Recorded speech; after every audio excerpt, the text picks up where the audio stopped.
सवाल यह है कि मन की करना क्या गलत है? अपने मन की करना।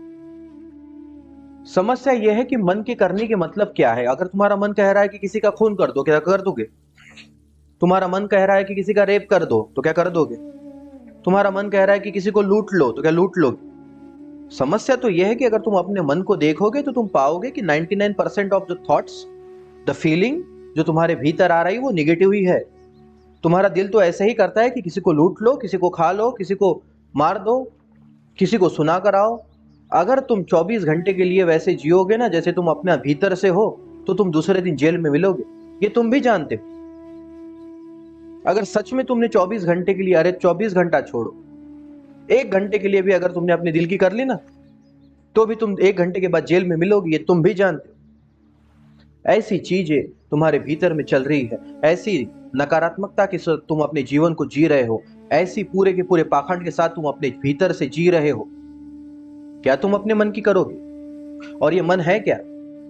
तुम्हारे दमित विचार, तुम्हारा सबकॉन्शियस माइंड ही तो है तुम्हारा मन। और क्या है?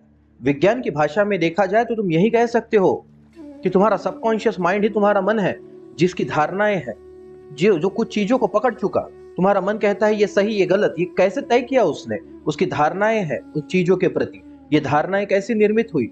ये क्या जन्म से थी? ना, ये निर्मित हुई। ये समय के साथ निर्मित हुई, ये तुम्हारे अनुभवों के साथ निर्मित हुई। तो ये मन के चक्कर में मत पड़ना। मन तो तुम्हें कुछ भी कहेगा, आज किसी चीज को सही दिखा देगा, कल किसी चीज को गलत दिखा देगा। तो क्या उसी के पीछे भागने लगोगे? क्या पागल हो चुके तुम?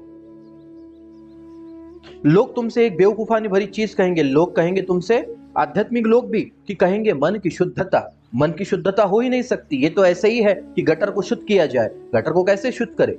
अगर तुमने करोड़ों लीटर दूध भी अगर गटर में बहा दिया, तो क्या दूध के कारण वो गटर शुद्ध हुआ? तो तुमने कुछ भी कर लिया, मन कभी शुद्ध नहीं हो सकता। याद रखना, मन का होना ही अशुद्धि है। मन का काम ही है अशुद्धि का निर्माण। क्योंकि अशुद्धि है इस क्षण में ना जीते हुए भविष्य और भूत के पीछे पागल होना। अशुद्धि का मतलब समझ लो। अशुद्धि का मतलब है इस वक्त को जो तुम्हें जीने से रोक रहा है वो अशुद्ध है। इस समय को जो तुम्हारे हाथ में है, उससे तुम्हें जो चुरा रहा है, वही अशुद्धि है तुम्हारे जीवन की। वही सबसे बड़ा पाप है तुम्हारे जीवन का, कि तुम इस वक्त में जीवित हो और फिर भी इस वक्त में नहीं हो। तुम भविष्य की योजनाओं में हो या भूतकाल की अपनी जीवन में जी रहे हो। इन सारी की सारी चीजों के साथ तुम इस वक्त को चूक रहे हो। चूक गए तुम, फिर चूक गए। इस वक्त भी चूक रहे हो इस वक्त। क्योंकि अगर तुम किसी को सुनोगे तो तुम्हारा दिमाग काम करने लगेगा, ये सोचेगा वो सोचेगा, 100 चीजों को सोचेगा, और इसी तरह से तुम अपने पूरे जीवन को व्यर्थ कर रहे हो। तो जो इन पूरी चीजों की निर्मित करता है वो पवित्र कैसे हो सकता है? वो हो ही नहीं सकता। उसका होना ही सबसे बड़ा पाप है, उसका होना ही सबसे बड़ी अशुद्धि है। तुम्हारे मन का होना ही तुम्हारे जीवन का सबसे बड़ा दुख है। क्योंकि वही है जो तुम्हें जीवन को पूरी तरह से जीने नहीं दे रहा। क्योंकि वही है जो तुम्हारे जीवन को पूरी तरह से खिलावट से रोक रहा है। क्योंकि वही है जो तुम्हें अपने पास नहीं आने देता। जब तुम आंखों को बंद करते हो, तुम्हारे भीतर के विचार ऐसे बढ़ जाते हैं, ऐसी निर्मितता बढ़ जाती है कि बस। बहुत से लोग मेरे पास आते हैं और कहते हैं कि ध्यान करने का मन नहीं करता। पहले करते थे, पहले लगता भी था, लेकिन अब ऐसा होता है कि ध्यान के लिए बैठते हैं थोड़ा समय और बस ऐसा होता है कि बस उठ ही जाए, अब 1 मिनट भी दिल नहीं करता। ये हुआ क्या? ये हुआ ये कि ध्यान करने से किसी एक क्षण के लिए तुम्हारे मन की हुई मृत्यु, और मन समझ गया कि ये जब ध्यान करता है इंसान, तब अपन मर रहे हैं, कहीं ना कहीं मन का खात्मा हो रहा है। तो मन हमेशा तुम्हें ध्यान करने से रोकेगा। वो कहेगा ये क्या कर रहे हो, ये क्यों कर रहे हो, इससे क्या होगा, इससे क्या निर्मित होगा, ऐसे 100 सवाल तुम्हारे सामने रख देगा। जो प्रोसेस तुम कर रहे हो, जिस इंसान के पास बैठे हो, उसके प्रति, उस प्रोसेस के प्रति तुम्हारे दिमाग में 100 सवाल लाकर खड़ा कर देगा, और ये कहेगा कि कुछ तो गलत हो रहा है, कुछ तो गलत हो रहा है। लेकिन अगर तुमने 2 घंटा पिक्चर देख लिया, 4 घंटा व्हाट्सएप पर बैठ गए, और 8 घंटा अगर तुम यूट्यूब की वीडियो देखते बैठे, तो तुम्हारा मन कभी तुमसे नहीं कहेगा ये क्या कर रहे हो, इससे क्या बनेगा, इससे क्या निर्मित होगा, क्या इससे मुझे कुछ मिलेगा। लेकिन जैसे ही तुम 10 मिनट के लिए ध्यान को बैठे, तुम्हारा मन तुमसे कहेगा कि उठो, ये क्या कर रहे हो, इससे क्या होगा, 100 सवाल। तो जिससे वो मरेगा उसके प्रति सवाल उठाएगा, याद रखना। तो मन की शुद्धता कभी हो नहीं सकती। जो भी तुमसे कहे कि मन की शुद्धता, दो चीज है। एक, अगर सच में कोई पहुंचा हुआ इंसान तुमसे कहे कि मन की शुद्धता, तो जरूर उसका महत्व अर्थ कुछ और होगा, तुमने कुछ और ले लिया। और दो, बेवकूफ कहेगा तो बेवकूफों के जैसे ही समझाएगा। मैं तुमसे कहता हूं कि मन की शुद्धता कभी हो नहीं सकती, क्योंकि उसका होना ही अशुद्धि है।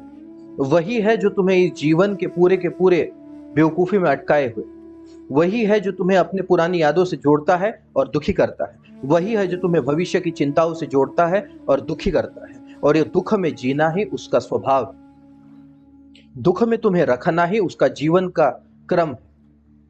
तो इन बेवकूफी धारणाओं से छूटना, मन को शुद्ध नहीं किया जा सकता एक, और जो मन से निर्मित है उसको करने वाला पूरा बेवकूफ। क्योंकि मन तो तुम्हें हर घंटे हर मिनट कुछ ऐसी चीजें करने के लिए बोलेगा जो तुम नहीं कर सकते बाहर के जीवन में, तुम भी जानते हो। जो मन में आया वो नहीं करना, इसमें गलत क्या, तुम करके तो देखो। मैं तुम्हें ये नहीं कहता हूं कि ये सही गलत, मैं तुमसे कहता हूं कि जो भी तुम्हारे मन में आए घंटा वो करके तो देखना। तुम जेल में मिलोगे बबलू, ये तुम भी जानते हो, ये मैं भी जानता हूं। तुम इतना ही करना कि अपने साथ बैठने की कोशिश कर। तुम आंखें बंद करके थोड़ा स्वीकार भाव में बैठ ही जाना थोड़े समय। तुम आंखों के बंद करके थोड़ा अपने साथ, थोड़ा अपने समय अपने लिए निकाल ही ले। अगर तुम आधा घंटा भी खुद के साथ बैठ ना पाओ तो मन तुम्हारे साथ सारे खेल खेल जाए। जैसे ही तुमने पाया कि तुम अपने साथ खुश हो, बिना किसी रीजन, ना कोई म्यूजिक है, ना कोई बातें है, ना मोबाइल है, ना कुछ है, और फिर भी तुम अपने साथ बैठे हो और आनंदित हो, निसर्ग का आनंद ले रहे हो, चिड़िया को सुन रहे हो, हवाओं को तुम छू रहे हो, उसकी आवाज के साथ तुम आनंदित हो, किसी पेड़ के नीचे बैठकर तुम खुश हो, बिना किसी आनंद, बिना किसी रीजन के साथ, तुम पाओगे कि तुम अपने पास आए, तुम्हारे भीतर की जो द्वंद्व है वो कम हुआ, तुम्हारे भीतर में जो ऐसा खिंचाव निर्मित है जीवन के प्रति वो थोड़ा शांत हुआ। और जैसे ही वो हुआ, तुमने पाया कि तुम अपने भीतर से जिस आनंद से भरे, फिर तुम करना जो तुम्हें करना बाहर की चीज।